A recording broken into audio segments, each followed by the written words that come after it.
is going on, all you YouTubers out there? This is the Club of the Man 1993. We are here live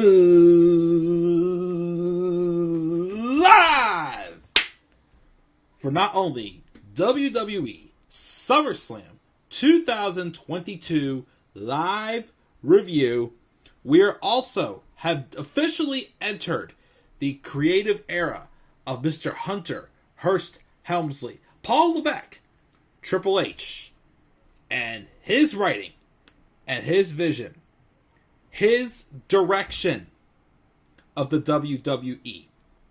As I've said, it is going to take time, and not everything's going to be perfect right away. Hence, some stuff on the SummerSlam. Well, I shouldn't say that. But SummerSlam 2022, you felt, especially after what happened after that opening match, you felt that the landscape truly has changed. I had a blast watching this show. I'm excited. It was worth every second of my attention. All matches were great and did like what it needed to for the most part. There was stuff that was what it was. Fine. Nothing really that completely insulted my intelligence that much, as I keep saying. Except for the fact that Logan Paul stole the show. I'm sorry, what? Logan Paul stole the show? Except for the fact also that a freaking tractor lifted up the ring. What? Except for the fact that, someone who was released and due to budget cuts came back. What? There is a lot of really good stuff on the show. Definitely, in my opinion, one of the best SummerSlams we've seen in a long, long time. Was it perfect? No, but I love this show. I had so much fun watching this show. It felt like a huge, huge breath of fresh air. What hurt from me saying it's definitely one of the best SummerSlams of all time, again, there was just, the matches were great. It was a little bit predictable. Not completely, but a little bit predictable. There were no title changes. I was surprised. I thought we would see one or two.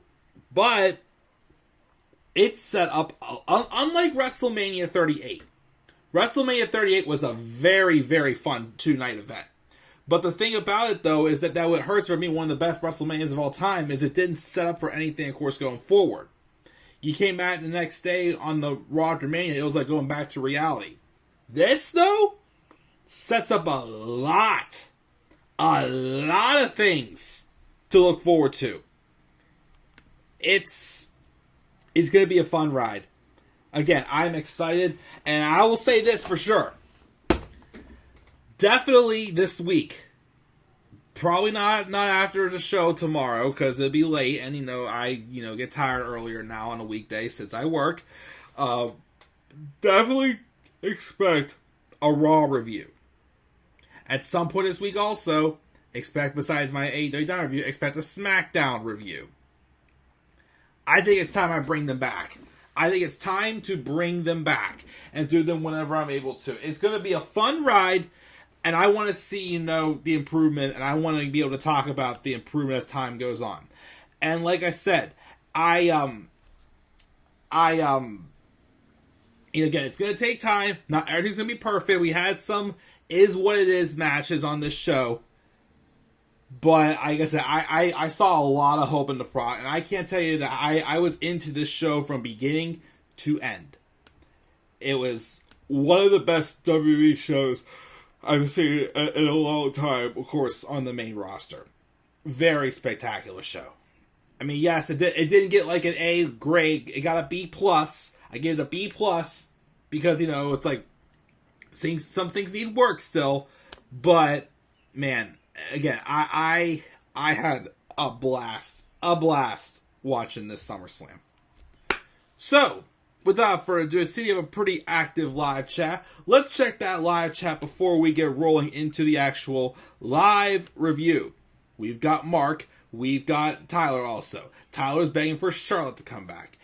Tyler gave it a 7 out of 10. Okay. Mr. Q the Music. What's up, my friend?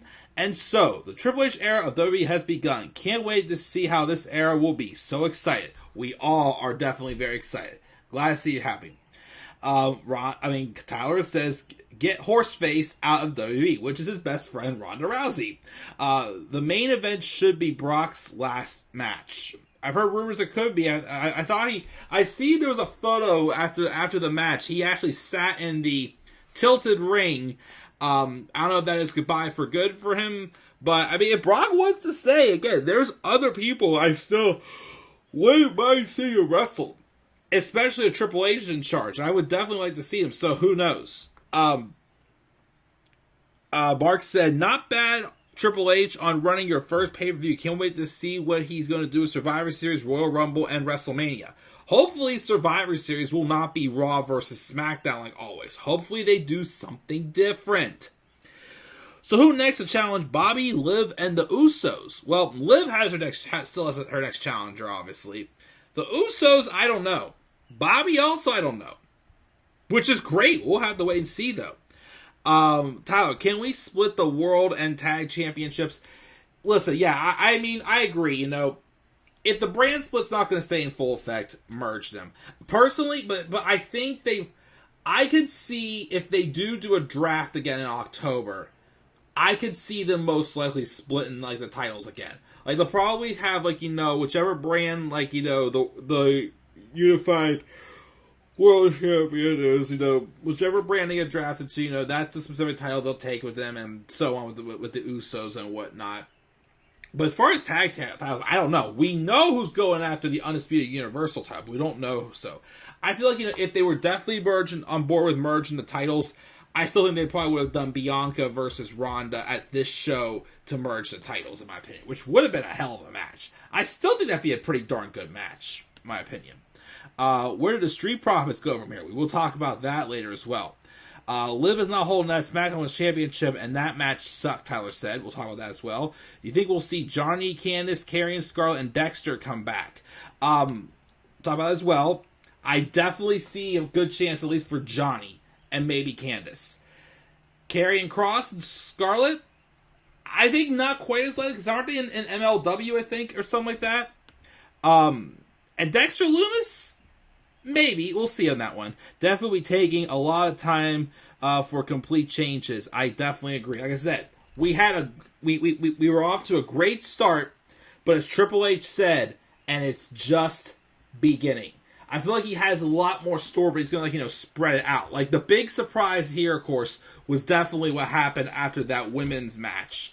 Vince was running it. Theory probably would have had all the titles. Oh, Theory would have probably won the briefcase by having both Roman and Brock down. He comes in, cash in, just stands there and for 10 seconds, and he wins the title. It would have been basically exactly how Lana won the Survivor Series match in 2020 it was, when she won that Survivor Series match, when she basically did, it was about nothing. Let me see here. Braun, Bray, Jericho, and Ambrose should come back to WWE. Bray, possibly. Braun's a good possibility also. Jericho, I think soon. Like Ambrose, maybe further down the line. I feel like it'll be a while, though, until he comes back. But I definitely can see a possibility of him coming back now that, again, Triple H is in charge. I can see it. If not, I would have definitely not seen Ambrose coming back. But we'll see. But I feel like, you know, most of them would be soon, but Ambrose might be a while until he comes back. But speaking of which, let's roll in and talk about this show. Of course, we did have one match that was canceled, and they did have a segment to kind of, like, you know, further on the story, which I thought was very good. But let's open up with definitely one of my favorite matches of the night, and especially the aftermath of the match. We opened up with the Raw Women's Championship. Bianca Belair versus Becky Lynch. Big time Bex. And of course, this story goes all the way back to last year's SummerSlam, when Becky Lynch made her surprise return and shockingly won the SmackDown Women's title and turned heel. Those 26 seconds definitely just set Bianca back big time. And of course, you know, everybody kept saying it was a bad idea to turn Becky heel. I agree. Becky Lynch is not meant to be a heel.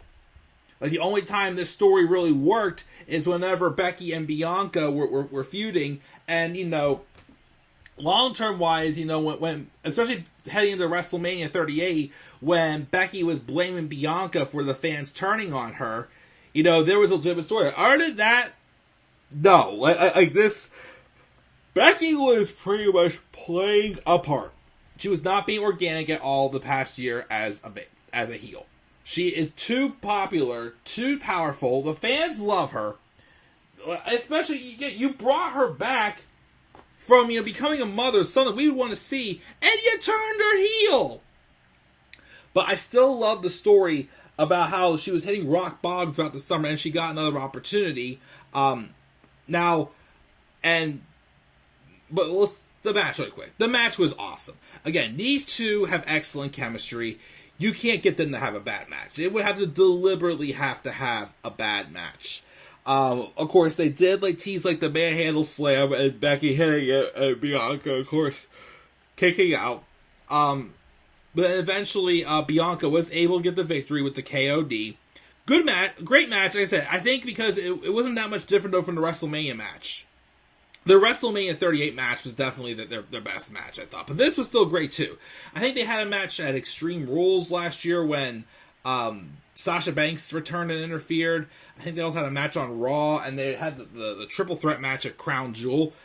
I can't believe I'm saying this, but I may be watching the Blood Money shows, because they actually may not be completely Blood Money now. If they, of course, they do go back to, they're going to the UK for Clash at the Castle September 3rd. That's their next pay-per-view. And that's so strange to say. There is no pay-per-views in August. No pay-per-views in August, and SummerSlam was in July this year. Crazy stuff. Because I think actually, I don't know if we're doing Crown Jewel. Because I heard the schedule is for the rest of the year as of now.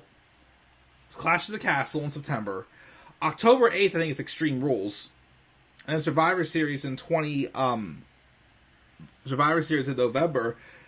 We may not be going back for Crown Jewel. We may not. I'm not sure yet. It's already on there. But, excellent match. Bianca gets the win. And then afterwards, Becky gets in and offers a handshake. And Bianca was resistant at first. I don't blame her. But they shook, and then they hugged it out. Showing a sign of respect, and pretty much turning Becky Lynch babyface. You were questioning it at first, but then afterwards, let's talk about this. So people have been saying for a while that Bayley was going to be returning at SummerSlam. I'm like, cool, but I don't know how she would return. Like, what would the story be? What would her reason for her to be returning? Was she going to be, on Raw? Was she going to be staying on SmackDown, which was before she suffered her ACL injury last summer? But sure enough, she showed up. She came out with a little bit of red, a little more of a red velvet in her hair instead of just her regular, natural black hair she had before. She returned as a heel though it seems like. She was in this white outfit, and she was just chirping at Bianca, saying, "Remember me? This, and that." And then after that, not only did Bayley show up, we had two more people that showed up. I'm going to go with the third one first, because the second person who came out, I was shocked. The third one was a surprise too, but she was still here. But Io Shirai was the last one to come out. Now, the thing is, though, is her Titantron was saying Io Shirai. I think it was Jimmy Stewart was originally said Io Shirai. Then Corey Graves said Io Sky, which we thought first it was a botch, but it was confirmed by Io on Twitter, and also it got changed on WWE.com that Io Shirai's new name going forward is, in fact, Io Sky. But spelled, instead of I-O, it's I-Y-O. Which, of course, definitely left some people going ugh, another name change. And I agree. But what I heard, the stories I'm hearing was it was due to copyright reasons. I guess also, because originally, Io Shirai, apparently, I heard that she has not wrestled since the NXT event WrestleMania week. I think she's been hurt, I heard. And rumors were her contract was supposed to be up in August, and she was going to go back to Japan. Well, I guess with Triple H taking over, she stayed, but I think on the original agreement that she signed, it did list her name as Io Sky instead of Io Shirai. And again, I heard it's for copyright reasons. fine. It's goofy, but whatever at this point. So she was one of the other surprises. But the one that came out before her that surprised me the most, and of course we all know it didn't happen, but when I saw this come out, I'm like, okay, I definitely can see a good chance of Johnny Gargano showing up tonight, because he was someone that was not under contract either. And within a week of Vince McMahon leaving, someone who was not under contract, that not only didn't resign, got released. I think it was back in, April, I think it was? It was 3 months ago, I think this person got released. Dakota Kai. Because I heard the music, and I saw the graphic from farther away, because it was at a weird angle, and I'm like, wait a minute, is that really, I don't know if, Robbie or anybody else in the live chat. Remember when I think we were doing a Horseman live stream several years ago, and I was catching up on Extreme Rules 2017, and I was shocked when Samoa Joe won that Fatal 5-Way. Exact reaction right there. Dakota Kai is back, and she's on the main roster. So it definitely shows that Triple H made some phone calls. And he brought back someone who is a super reliable worker that definitely deserves a lot more credit than she gets. And of course, Vince didn't see her as main roster worthy, so that's why he released her. But yes, we have a returning Bayley, and she forms a stable with Io Shirai, Io Sky, trying to get used to that, Io Sky, and Dakota Kai. That was the bigger surprise. Dakota Kai surprised me a lot, big time. Again, I Triple H, I can see maybe bringing some people back, but a week after he gets the job, not even a week, a few days after getting the job, because I think he first got the head of creative job, last Monday, I think it was? He's already bringing back talent. And he grabbed Dakota Kai, who is going to be a great addition to the main roster. Someday, though, I definitely want to see her get a babyface run again. Because before as a babyface, she was okay, but she definitely, needed something to kind of light the fuel on her. And this heel turn for sure she's had in NXT since, I think it was 2019, I think it was when she had turned heel at War Games, was definitely, really helped her out a lot. Oh man, but they came out and they basically got into the ring and stared down Bianca. And then Becky Lynch climbed back in the ring. And at first you were thinking, oh man, is this all a setup for Becky to just attack Bianca again? But it wasn't. Becky stayed by Bianca's side and eventually solidified her face turn and called them on, but the three of them just backed off. And I think in an exclusive, Bayley said you're just going to have to wait like we did or something like that. Now, I did read a rumor. Apparently, months ago, Vince did have an idea for a stable for Bayley. And I think the original idea was Io and Dakota, but of course, Vince soured on Dakota and Io got hurt. I also read that he originally also was going to go with a stable of Bayley, Raquel Gonzalez, and Kaylee Ray, who is now Alba Fire in NXT. I don't know. This, though, is interesting for sure. I'm really interested to see where this goes. I've said before, Bayley at times has, struck gold as a heel, but there's also been times that, I feel like they booked her very stupidly at times. I really think, this time around, even though, of course, it took, a little bit of, the back and forth, she had, the weird stuff she had to do, holding up a head of Lacey Evans' daughter on a stick and stuff like that was turning me off from her being a heel. In the end, of course, especially when it came back to whenever she turned on Sasha, it all fell into place. So I definitely think that Bayley can still do some great things as a heel. I'm excited to see where the stable with her, Dakota Kai, and Io Sky goes. And yeah, it definitely got me excited. Like I said, I tweeted, now I can believe Johnny Gargano may show up. He did not show up. And Seth Rollins did not have a match, but he's probably coming back. Like I said, it'd be cool to see him in AEW, wrestle some of these other fresh names, but, let's be honest. Yeah, I love AEW, but it's true. They have a lot of people. Now there's another door open right here to go back to WWE. Now we want to see a Johnny Gargano on the main roster. We want to see a Dakota Kai on the main roster. Heck, bring back Tegan Nox. Are you able to get Tegan Nox back? Bring her back as well. We could also do, well, Ember's taken. Again, Karrion Kross would be interesting to bring back. Bray Wyatt, maybe. Like, the door is open for these people to come back. It is. So we'll have to wait and see, though, of course. But yes, big surprises there. Like, I definitely was shocked to see Dakota for sure. So we'll see what Bayley's stable goes and what they'll call the stable. So we'll see what happens tomorrow night on Raw. So yeah, that was our opener. Hot opener. Really got the crowd energetic. But then we have this match. Logan Paul versus The Miz.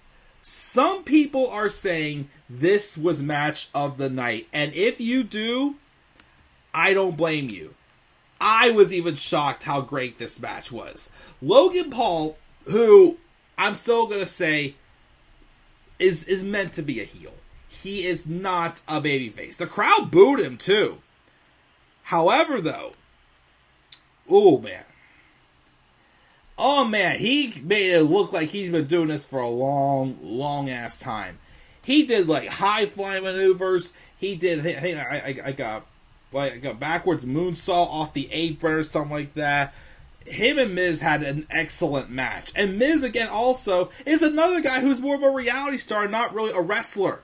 But he freaking made Logan Paul look like $1 million.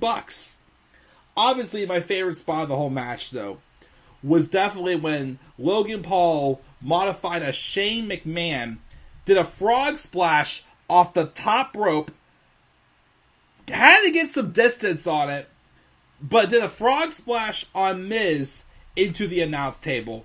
It was incredible. And then, of course, Tommaso Ciampa tried getting involved. He got ejected. And then AJ Styles came out, though, and took out Ciampa. And then Maurice had, I forgot what she had out there, but snuck it into Miz, trying to help Miz win. But Miz, Logan ducked out of the way, and Miz almost hit Maurice. And then because of that distraction, Logan was able to hit the Skull Crusher finale and get the victory over the Miz. Turn him heel, we actually may have another legitimate star. Again, I'm not the biggest Logan Paul fan, but damn can he wrestle. Damn can he take this seriously, and damn it, he actually may have stolen the show at SummerSlam. This is an awesome match. One of the best, celebrity matches I've definitely seen. And he's actually going to be sticking around too. I'm still not a Logan Paul fan, but I'm going to admit that he can wrestle. I'll admit it. Still not a fan, though. Great match, though. Then we had Bobby Lashley versus Austin Theory for the United States Championship. Just a brief squash match. That's all it was. Just a brief squash match. Bobby Lashley dominated, and he got Austin Theory to tap out. That's all I really got to say about it. It was what it had to be. Who's next for Bobby? I don't know. I'll have to wait and see. How about him and Damian Priest?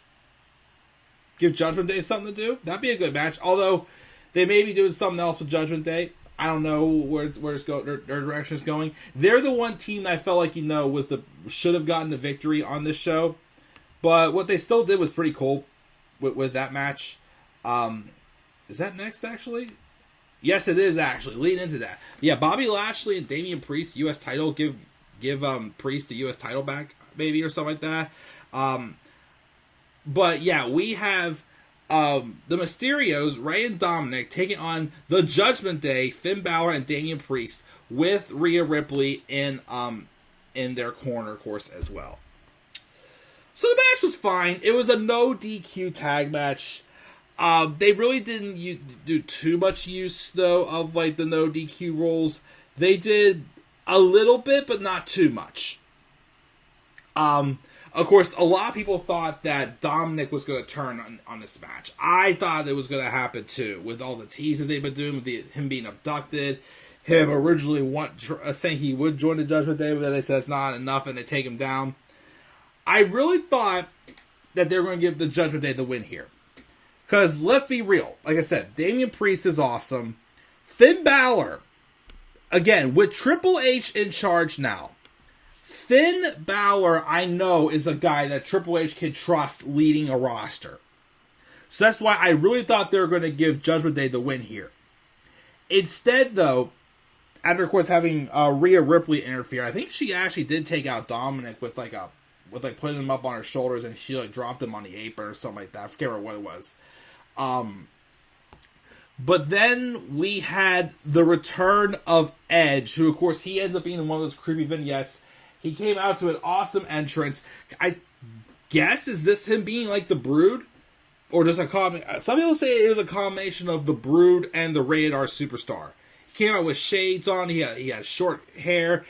He got into a brawl with Damian Priest outside the ring. He also then spears Finn Balor and helps the Mysterios beat the Judgment Day. So I don't know if this is leading to, I guess Edge and maybe both Mysterios, or just one of them taking on the Judgment Day for them getting revenge for kicking him out of the Judgment Day like they did. I don't know. But we'll see. I would like for it to set up for a match between Edge and Finn Balor and give Finn Balor a big victory over Edge. That'd be great there. But yeah, Mysterio's win, thanks to Edge's help. I still felt the Judgment Day should have won this. They need a victory. I'm wondering, though, also, especially if they're probably going to pick up the feud with Bayley and Bianca, if there's a draft, maybe they could move Judgment Day to SmackDown, maybe? Because I really thought if anyone was going to get a big push right away, it'd be Rhea. But I honestly think they may do it to Bayley now. They may give it to Bayley and have her be the one to dethrone Bianca. I don't know. Because SmackDown's going to be busy with Liv, Ronda, maybe Charlotte, and probably eventually Becky as well. We'll get into that a little bit later. So, yeah, I definitely wanted to see the Judgment Day win this. Edge's entrance, his new gimmick, that was pretty cool. So, we'll see where that goes for sure. Let me see here. Let's take a break, check the live chat real quick for a few minutes. We have DT Sports Podcast saying hi, hello. Chris LeClaire said Bayley's stable is called Control. Interesting name if they go with that. That spot where Brock used a tractor to move and lift the freaking ring was awesome. We'll talk about that shortly. Tyler, what was the point of Edge turning heel? It was Edge's worst run as a heel than his 2010 heel run. Yeah, that's a problem, though. Like I said, if Triple H would have taken over before they had Judgment Day turn on Edge, Edge would still be with the Judgment Day. And he should have been with the Judgment Day a lot longer than he was. But yeah, it does definitely make Edge's, brief heel run in this feud with AJ Styles kind of pointless. So that's the downside of it. So yeah, the answer to that, you're right. There really was no point in turning him heel. Because that's what happened. Well, they wouldn't have turned him face if he was on board with the vision that Vince had for the Judgment Day. But there is still potential for sure for the Judgment Day. It's three guys definitely that Triple H trusts. Especially, I'm pretty sure he does trust Damian Priest. He booked him well in NXT. But I feel like, Rhea, Finn, again, they're guys that anytime Triple H has had their hands on them, they're being booked as, the big stars. So we'll see what happens for sure with them. So yeah, let's move on now to the second half of the show. I believe the next match was... Oh yeah, I forgot. Oh goodness gracious. Pat McAfee versus Bum-Ass Corbin. Bum-Ass Corbin. Baron Corbin came out and made his entrance. And he was only getting around the turn of the ramp. And then... talk about, a moment that was hilarious and literally almost made me piss myself. They had, at the above the stage, above the entrance ramp, they had an actual choir. And this is when you know Triple H was in charge. An actual choir standing on top of the stage singing Bum-Ass Corbin. And the whole stadium, Nissan Stadium, just erupted and sung along with them. It was so funny. Again, like I said, I almost pissed myself. It was just hilarious. I cracked up. And of course, it was for Pat McAfee to make his entrance. And the match was good. I definitely think his match with Austin Theory at Mania was definitely better than this. There was a couple times where, and you know, I don't blame Pat, I blame the humidity, where the ropes definitely a little bit slippery. Like, there was a part where Pat jumped up onto the ropes, which I love. Again, Pat's agile. Like, again, I've seen his matches where, like, against like Cole and Theory, even of course I think in the War Games match in 2020, where he could jump from, you know, from the ring apron up onto the top rope like no problem. He did it in this match, but again, for the suplex, so he did kind of like, you know, like not land properly. Before he did his like swanton flop or whatever he call it, he did lose his balance there. So there was a couple of teases of botches, but again, you know, the ropes were slippy. It was humid, but he put on another good match, and of course with a bad referee bump. He kind of gave Corbin a taste of medicine because on SmackDown, Corbin punted McAfee in the balls. Probably just to see him make fun of him for being a former kicker for the Colts, even though I didn't realize that. I knew he played for the Arizona Cardinals, but Corbin also originally was with the Colts at the same time as Pat McAfee was. But when the referee wasn't looking, McAfee then hit Corbin in the balls, did some type of like a sunset roll-up or something like that, and he pinned Corbin to get the victory, and he was over like crap, like crazy. Again, Pat's awesome. I definitely have enjoyed his run for sure. And again, he was a guy who at first I couldn't stand. I absolutely despised him when they were building him up for his match with Adam Cole. But then after that match, I'm like, I ain't complaining. He can do this. He can wrestle. He can talk. He knows. He's a fan. He can do it. So definitely looking forward to see what they do next to McAfee. But he's over. He's awesome for sure. Maybe Corbin will actually get a better booking now that Triple H in charge. Again, like they've shown some signs. Again, the biggest thing I drove me nuts about Corbin is you can tell when he was cutting promos, it was scripted. You could tell the way he delivered his promos. He was definitely you know he read off of a script. But I think if you don't, I really think you could fix Baron Corbin. I really do. Like I liked him as a lone wolf. I mean, he did great things as bum-ass Corbin last year. They cut that short. So we'll see. We will see what happens, of course, for sure. So yeah, good match here. Like I said, I definitely thought his match with Theory at Mania was better, but this was still good. And then we got this match. We got the Usos versus the Street Profits for the Undisputed Tag Titles and special guest referee Jeff Jarrett. Other match, I'll say that was good. But again, like I said, their Money in the Bank match is definitely a lot better than this. I still think they needed like a stipulation, like a ladder match or something like that. The match is still good. Again, this wasn't quite as good as Money in the Bank, but it was still good. The interesting part, though, came towards the end of the match, where Montez Ford hit the From the Heavens, but I guess they're trying to sell that he hurt his ribs the way he landed. And then, of course, you know, it took him an extra second or two to try to pin one of the Usos, which I only noticed this now. Did you notice that this match, I think it's been in several matches before, where one of the Usos keep their shirt on, the other one wrestles without a shirt? I wonder if they do that so the referee can actually tell the difference. But after Ford hits that splash and hurts his rib and he gets kick out, he kind of heals up a little bit on the referee. He kind of did. And it led eventually to, I think it was Dawkins, who got hit with the 1D for the Usos to retain, which I thought that this may be a match where they may change the titles back to the Street Profits. I could have seen it. Of course, I also got to give credit. They've been doing this spot lately with Angelo Dawkins, where he pounced on his opponent and knocks him into kind of similar to what Keith Lee does. But for Street Profits, they pounce on their opponent, and then Ford catches them, does a snap German suplex, which I think is pretty cool. Now, the only thing is, a lot of people are wondering is what's next for Street Profits. Because after the match, when the Street Profits were sitting in the ring, you could tell there was a look of disappointment on the face. and a look of anger from Montez Ford. There have been rumors for a while that they've been thinking about splitting up the Street Profits and pushing Montez Ford as a single star, which, by all means, yes. I just feel like, with the lack of the tag teams, like, maybe wait. That's why I was kind of hoping they would have the Street Profits win the titles here. They deserve them. They deserve another reign, I feel like. They've only had really one reign on the main roster. I know some people say two, because they were both Raw and SmackDown Tag Team Champions, but remember, they had to swap the tag titles with the New Day during the draft in 2020.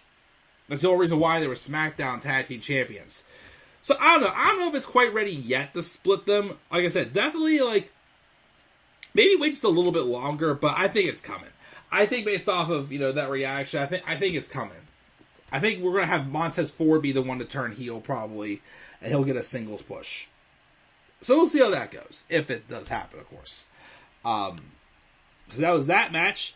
Then we had, again, we were supposed to get Matt Riddle versus Seth Rollins, but then Matt Riddle has a kayfabe injury from that stomp that Rollins hit on him on Raw this past week.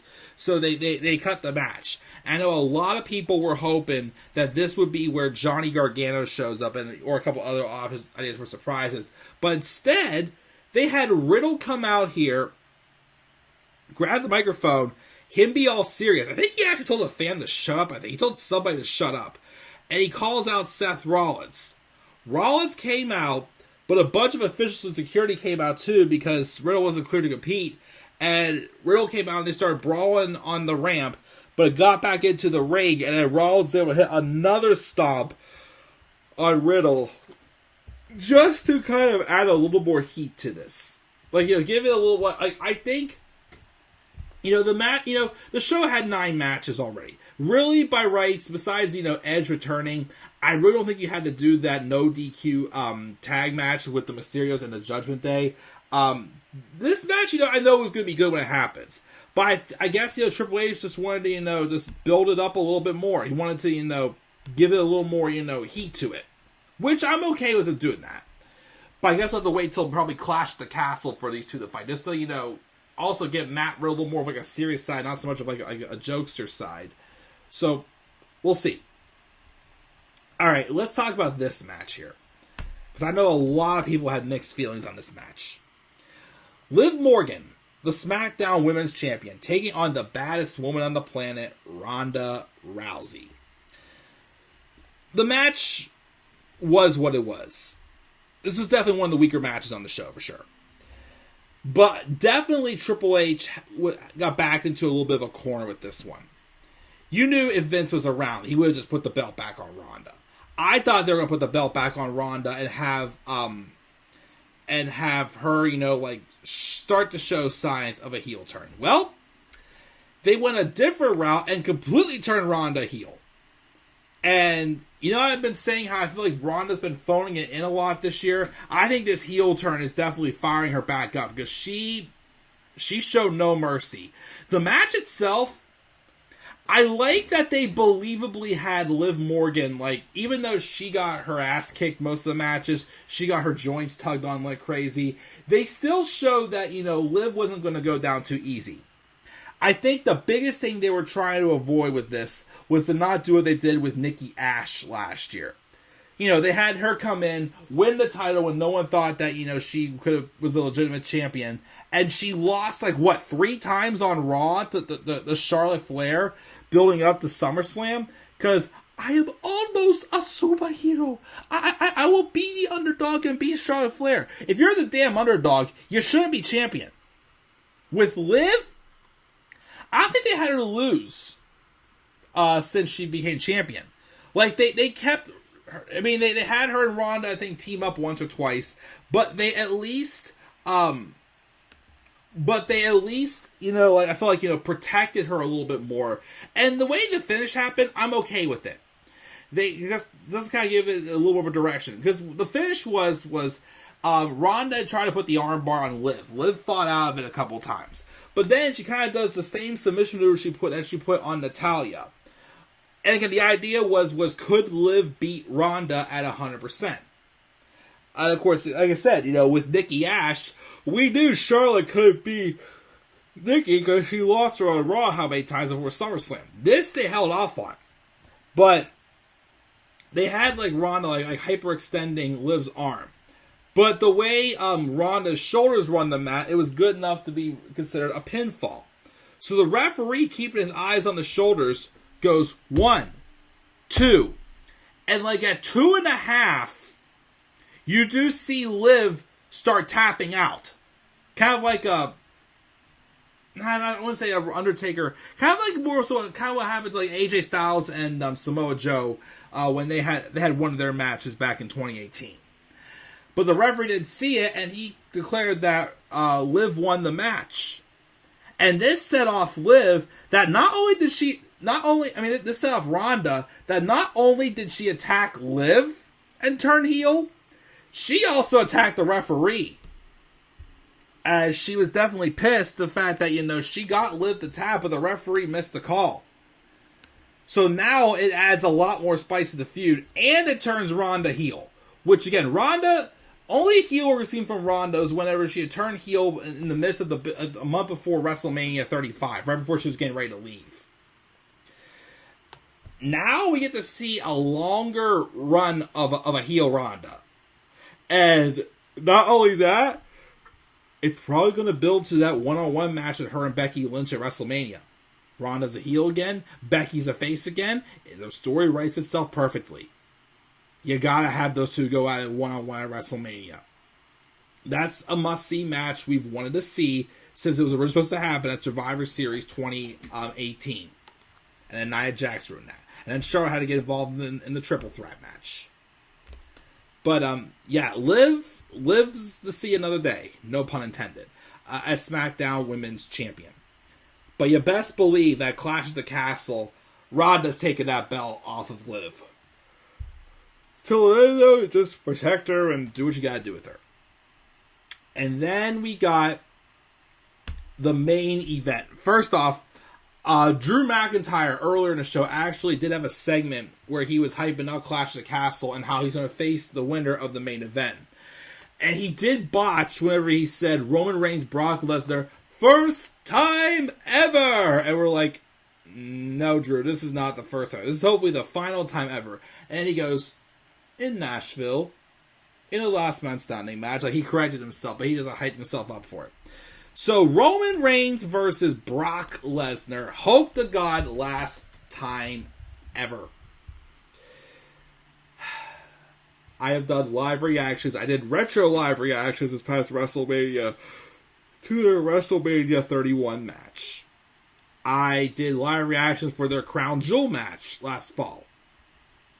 I even did live reactions for their WrestleMania match. And those two, Crown Jewel and WrestleMania, were not that special.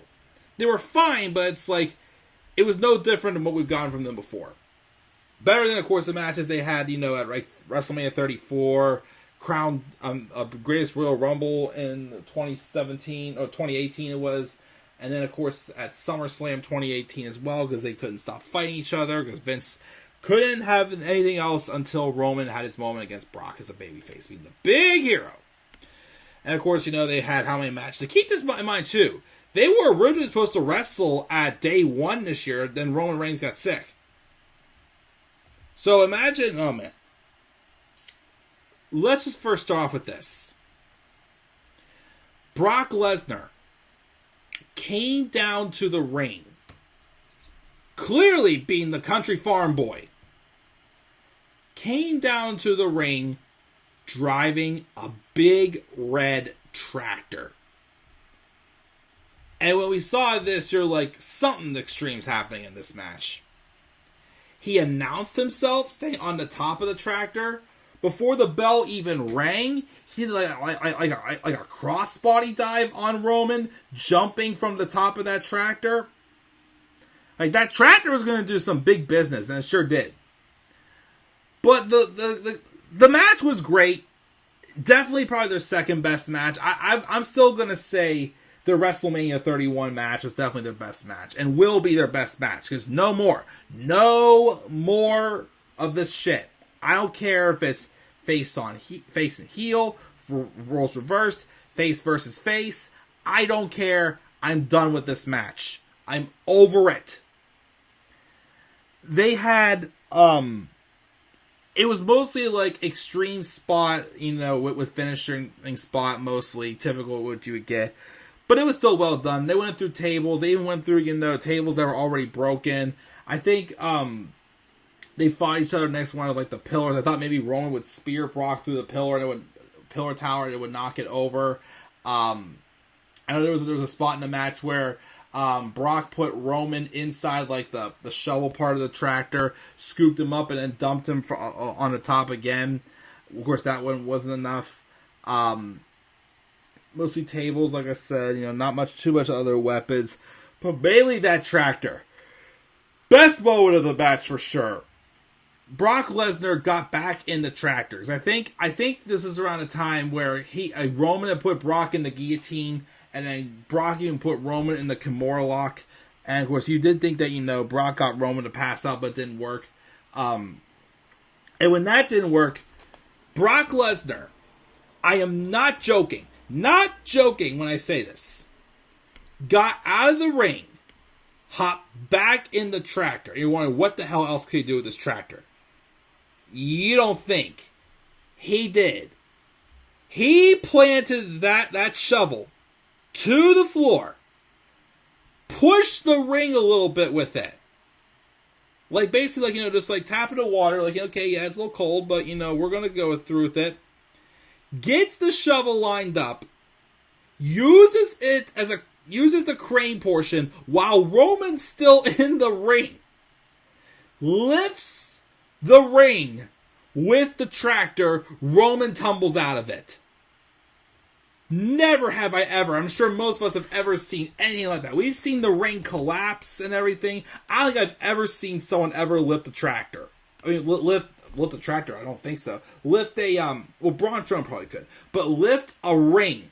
I'm surprised he didn't, lift it so far that he even, put the ring on top of Roman. But he lifted that son of a gun up. And, of course, after the match, Brock actually sat in the ring, in the corner where it was lifted up at and posed with his cowboy hat and whatnot. But, yeah. So then the fight basically was just, right outside of the tilted ring the rest of the time. The Usos got involved. There was a couple spears, F5s. I believe Brock even F5 Paul Heyman through the announce table.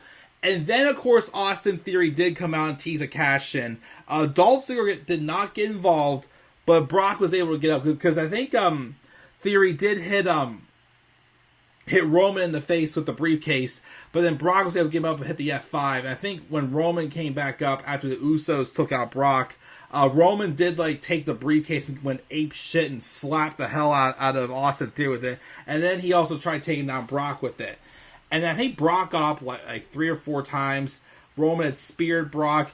He had also hit Brock with the briefcase. I know he hit him with the WWE title one time. And the last time he had hit Brock before covering him up completely with, the wreckage and carnage, he hit him with the Universal title. He said something like, don't ever come back. And hit him in the face. That Roman tossed it. And him and the Usos stacked up all the broken pieces, like the tables and whatnot, on top of Brock, even with steel steps that they used several times as well, and stood on top of it as they counted to 10.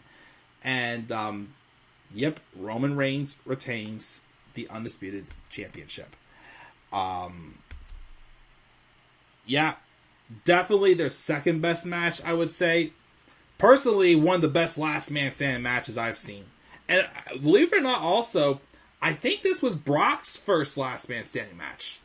Apparently, it was Roman's 5th, because they said going to this match, he was 3-1 lifetime in last man standing matches. I can't remember who else he faced in last man standing, besides, of course, now Brock. But now, including Brock, he was in 5 of them.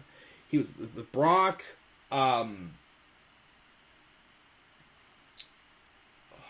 Kevin Owens, Big Show. I can't remember the other 2, though. That Roman was in, and which one he lost. But, yeah, Roman Reigns retained, and Brock could be gone, who knows. And no cash in for Austin Theory. So at Clash at the Castle, it will indeed be Roman Reigns versus Drew McIntyre, where it's rumored that Drew McIntyre will dethrone Roman Reigns, as I believe his reign today, actually, no pun intended, did hit 700 days, which of course is spectacular. So we'll see what happens at Clash at the Castle. And that's SummerSlam 2022, guys. Like I said, awesome show. I loved it top to bottom. I gave it a B+. A B+, like I said, there were some matches that just were what they were, like, like the U.S. title match and, the Liv and Ronda match. They still did what they needed to do, but like I said, it was, it still wasn't like the most standout thing to me in the world. But we have that. We got the return of Io Shirai, or Io Sky, and Dakota Kai and Bayley. We could, AJ Styles got involved. Maybe we'll see a few with AJ Styles and Tommaso Ciampa, which I now want to see that match now that Triple H is in charge. Like I said, there's so many things to look forward to for sure. And like I said, this week, expect a Raw review, expect a SmackDown review. Still not doing NXT yet. I don't know if I will ever get back to NXT or not. I don't know if I'll ever get back to doing my predicted match cards also. I still don't know if I have the time for that, because I'm still concentrating on trying to get my Seinfeld reviews and my Harry Potter Let's Play finished also. But again, I said this recently too, guys. I was this close. I felt that burned out. I don't mind doing my AEW reviews weekly, but doing these other multiple products Jack's doing on this channel, I was this close to saying once I finish the Seinfeld reviews and the Harry Potter Let's Play, I was most likely going to take a little bit of a break. Not a complete break, saying no videos at all, but just maybe do just just focus on just the AEW reviews and just sit back and relax for a bit. This new momentum that WWE is putting on right now changed my mind. I'm not doing that whatsoever. Like I said, Raw reviews, expect a Raw review this week. Like I said, I know things are going to take time to get fixed, but I want to be along for the ride. This is where I'm not afraid to give WWE a chance. I'm not afraid to do so, so I'm going to give it a shot. So again, expect a Raw review, expect a SmackDown review this week. And we will go from there and see what happens. So yeah, B+ for SummerSlam. Check the live chat here. Tyler still wants AJ on SmackDown.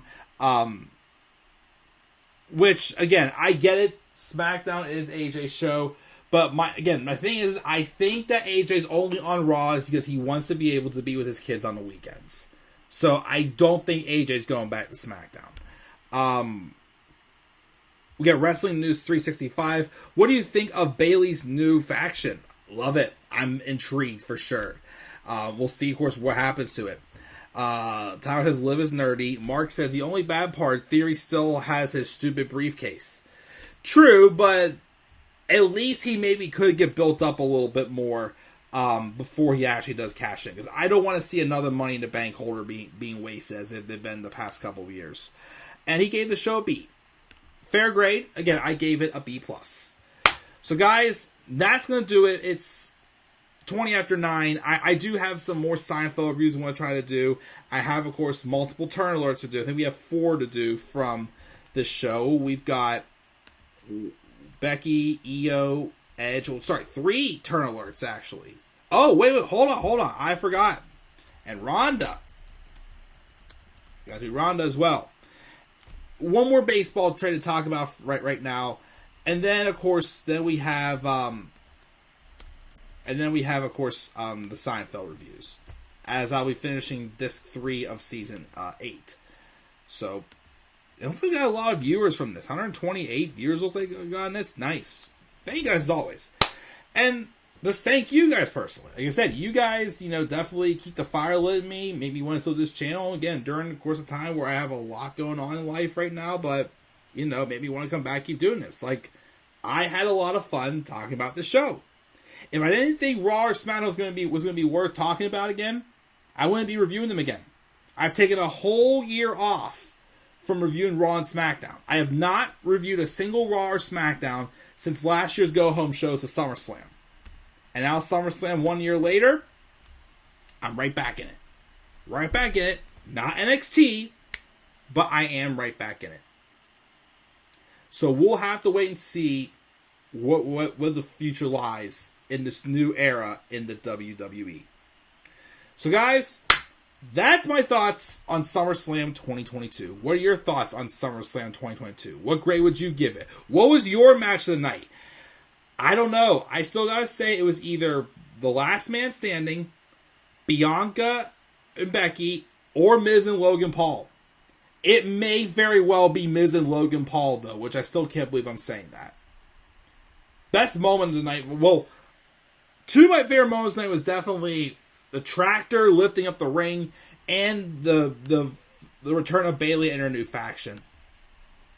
So, but yeah, that does it, guys. I'll be back probably sometime. Well, you'll see hopefully a few more videos be uploaded tonight. But I will, of course, be back maybe Tuesday evening, maybe, not sure yet, for my Raw review.